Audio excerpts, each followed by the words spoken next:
Assalamualaikum warahmatullahi wabarakatuh. Jumpa lagi dengan saya Danapati yang akan selalu memberikan informasi dan inspirasi kepada dulur-dulur semua terkait dengan dunia peternakan, pertanian maupun bidang lainnya. Kali ini saya akan membahas terkait dengan domba Texel.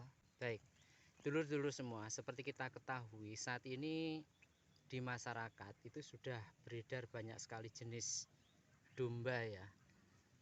Ada mulai dari domba Garut, kemudian ada domba Dorper, domba Texel, kemudian ekor gemuk, domba lancur, domba kacang atau domba ras lokal maupun yang lainnya. Tentunya dari semua jenis ini memiliki keunggulan dan kekurangan masing-masing. Seperti domba kacang, ini yang ras lokal ya, ini dombanya kecil-kecil, hanya saja produktivitasnya tinggi.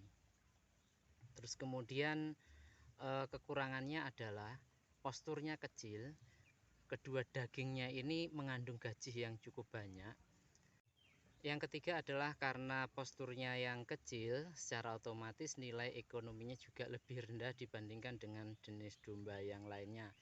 Karena untuk yang saat ini ada di pasaran, harga domba itu ditentukan yang pertama adalah dari jumlah karkas daging yang nantinya akan dihasilkan ketika setelah disembelih, ataupun yang kedua adalah dari jenisnya. Biasanya kalau jenis ini kaitannya adalah dengan pembelian awal sebagai bahan budidaya. Baik, yang kedua ada domba Texel dan domba Dorper. Pada dasarnya domba ini bukan ras asli dari Indonesia. Domba ini didatangkan dari luar negeri. Salah satu tujuannya adalah dikembangbiakan di Indonesia karena mudahnya dia beradaptasi dengan lingkungan yang ada. Hanya saja domba jenis ras Texel maupun Dorper yang saat ini digandrungi oleh para peternak ini memiliki kelemahan.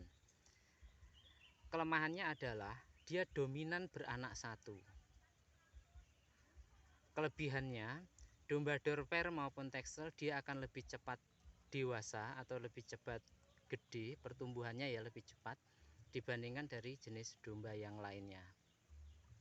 Bulunya bisa dimanfaatkan sebagai bahan baku tekstil, bisa untuk handuk, baju atau yang lainnya. Hanya saja untuk di wilayah Tulungagung sendiri saya belum menjumpai ini ada yang mengolah bulu domba untuk kerajinan ataupun untuk tekstil. Kelebihan lainnya adalah jumlah gajahnya sedikit, bahkan bisa mendekati 0. Setelah itu kualitas susunya juga lebih bagus dan lebih banyak, sehingga dia percepatan pertumbuhan pada anakan ini lebih cepat. Dari sisi harga tentu domba Texel ini lebih mahal dibandingkan dengan domba lokal. Karena apa? Memang posturnya yang lebih gede. Terus selain itu karkas yang dihasilkan kualitasnya lebih bagus, jumlahnya lebih banyak, serta untuk saat ini peminatnya masih besar. Hanya saja tadi kekurangannya domba jenis Texel ataupun Dorper ini dominan beranak satu. Kemudian berawal dari kekurangan ini, para peternak berusaha membuat inovasi dengan cara melakukan crossing atau kawin silang antara domba Dorper atau domba Texel ini dengan domba lokal, dengan domba ekor gemuk, dengan domba jenis lain. Tujuannya apa?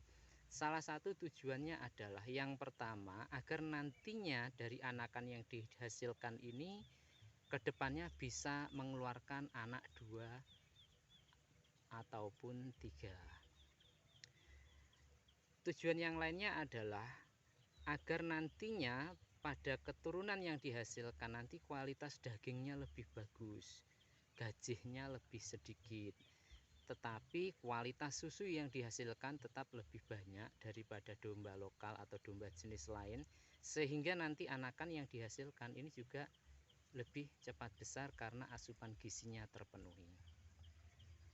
Dari pola pakan, Kalau diamati di kandang, ini saya pernah bandingkan ya, kebetulan di kandang itu ada domba lokal, kemudian Texel dan Dorper. Hanya saja saat ini tinggal Texel karena Dorpernya beberapa waktu yang lalu itu sudah dijual.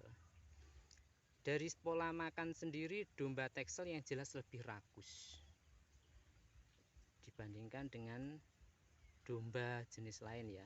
Mohon maaf, Texel dan Dorper ini lebih rakus.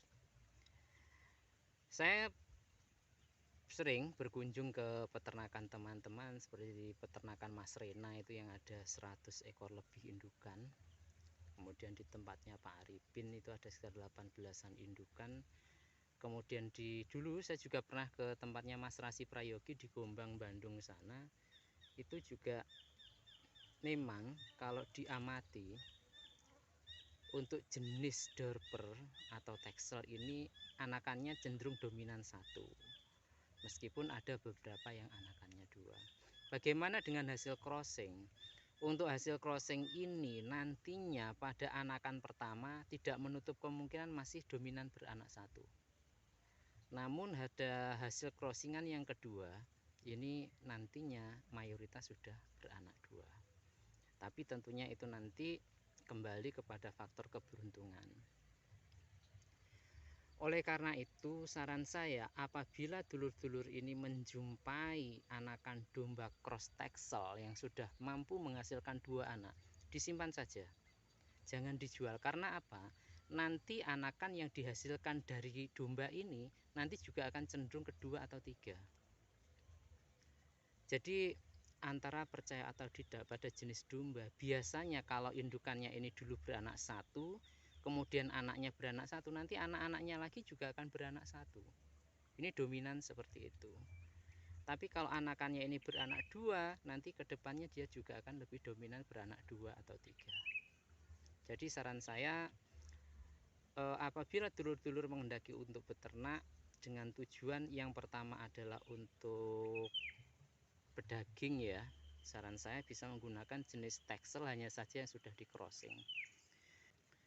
Untuk harga sekarang, seperti yang saya sampaikan kemarin, kunci keberhasilan beternak ini salah satunya ditentukan oleh pemilihan bibit dan harga bibit. Sebagai acuan untuk saat ini, apabila dulur-dulur membeli domba jenis Texel atau cross Texel, nanti silahkan dikira-kira berat badannya. Untuk ukuran betina nanti silahkan dikalikan 55.000 per kilo, dan untuk jantan silahkan dikalikan 60.000 per kilo. Ini rumusnya seperti itu. Agar apa? Agar nanti dulur-dulur semua ini tidak terlalu mahal ketika mendapatkan bahan. Baik, setelah nanti dulur-dulur mendapatkan bahan, saran saya mohon diperhatikan juga untuk bahan ternak nantinya jangan terlalu tua. Kenapa? Karena apabila sudah terlalu tua, nantinya ini produksi anakannya juga menurun, kualitas susunya menurun, kemudian kualitas anakannya pun juga akan menurun. Sebisanya untuk bahan breeding atau bahan peternakan nanti dulur-dulur semua alangkah lebih baiknya mencari jenis cross Texel atau cross Dorper ini yang masih darah. Jadi jangan nyari yang sudah indukan. Karena apa? Biasanya untuk peternak ini menjual indukan karena bermasalah. Kenapa saya bilang seperti itu? Karena beberapa kasus yang ada di peternakannya teman-teman ini dia beli di pasar indukan-indukan Texel maupun cross Texel, dibawa pulang setelah beranak ini kendalanya banyak sekali. Yang pertama, ternyata susunya bermasalah, ada yang matitis, kemudian ada juga yang tidak mau memberi asupan ASI kepada anaknya, indukannya galak dan sebagainya. Jadi saran saya mendingan beli yang masih darah saja, itu akan jauh lebih aman. Kemudian untuk pangsa pasar, untuk saat ini Texel, Dorper ini pangsa pasarnya luas. Bahkan untuk saat ini di Malang masih booming untuk jenis Texel dan cross Texel. Bagaimana dengan harga jualnya? Sama. Kalau panjenengan bingung menjual untuk domba Texel atau Dorper, yang pertama bisa di marketplace, kedua di belantik yang ada di sekitar saudara-saudara semua, dan yang ketiga di pasar. Kalau bingung menentukan harganya, sama seperti yang tadi, Apabila betina itu kalikan dengan 55.000, kemudian jantan kalikan 60.000, sedangkan untuk betina bunting dikalikan dengan 58.000. Baik, itu dulu dulur-dulur saran dan inspirasi pagi ini bagi dulur-dulur yang ingin memulai berbudidaya domba. Saya Danapati, sukses untuk kita semua.